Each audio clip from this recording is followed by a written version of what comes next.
Mule Magnetica presents the amazing content, Turn Your Tears into Diamonds. As a foundation for this, the first thing you need to understand is that the opposite of love is not hate, but indifference. In other words, when you feel angry at someone, when you feel disgust, when someone somehow disturbs you, you end up spending your time investing your thoughts, investing your time talking about that person, criticizing them, whatever it may be. You are indeed investing your time and energy. Time, in fact, is also energy. So when you spend all that time dedicating yourself to that person, whether for good or for bad, in the end, you are dedicating yourself to that person. So the premise that the opposite of love is not hate, but indifference, goes exactly along this path, this understanding that everything I do in relation to another person, every investment of time and energy, whether positive or negative, that is good or bad, naturally the principle is I am dedicating myself or my time to this person. Every time you realize that you are feeling bad because of someone, because of that man specifically, whether he is with you or not, whether he has done something to upset you or not, the ideal is that you take this same energy and instead of directing it toward him, all this energy, instead of dedicating it to him, you could in fact redirect that same energy back to yourself. And when you spend your time thinking about someone, being angry at someone, planning some kind of revenge, naturally that same energy, that same time, that same dedication can be redirected to yourself for you to grow, to develop yourself, to work on yourself, to progress, to study, to learn. You can in fact take disappointment or displeasure and turn it into something good.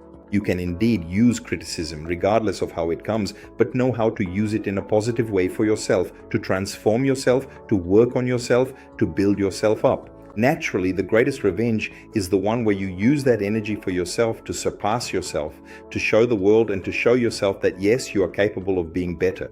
All that energy, which is usually wasted on doing something bad, on seeking revenge, naturally will not bring you any benefit. If you have energy, if you complain about something, if you have the energy to complain, if you have the energy to criticize, if you have the energy to cry, then why not do something different? Do what needs to be done, take that energy, solve what needs to be solved, and whatever energy is left, then yes, you can suffer, you can cry, but first and foremost, resolve the issue. People tend to waste time and energy, they create specific problems, because sometimes at the end of a relationship, or when facing a relationship problem, the person lets it negatively affect their work, lets it negatively affect their personal and social relationships. In other words, they stop going out with friends, they stop perhaps visiting family, they become isolated and so on.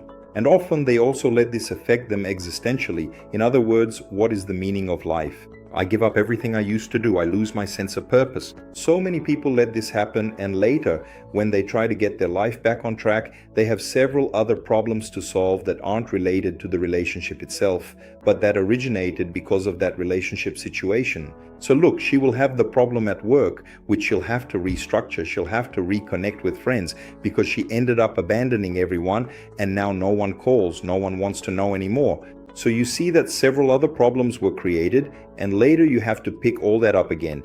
In other words, you have to put in extra effort to handle situations that wouldn't even exist if the person had been attentive and taking care of what they could, instead of dropping everything and letting things get to the point they did. And if you found these tips interesting and want to apply many more like them in your life right now, click the button below or ask for the link via direct message. Certainly, by learning more about these teachings that Vanessa de Oliveira shares with you through her courses, you will become a truly powerful woman. So click the button below or ask for the link via direct message.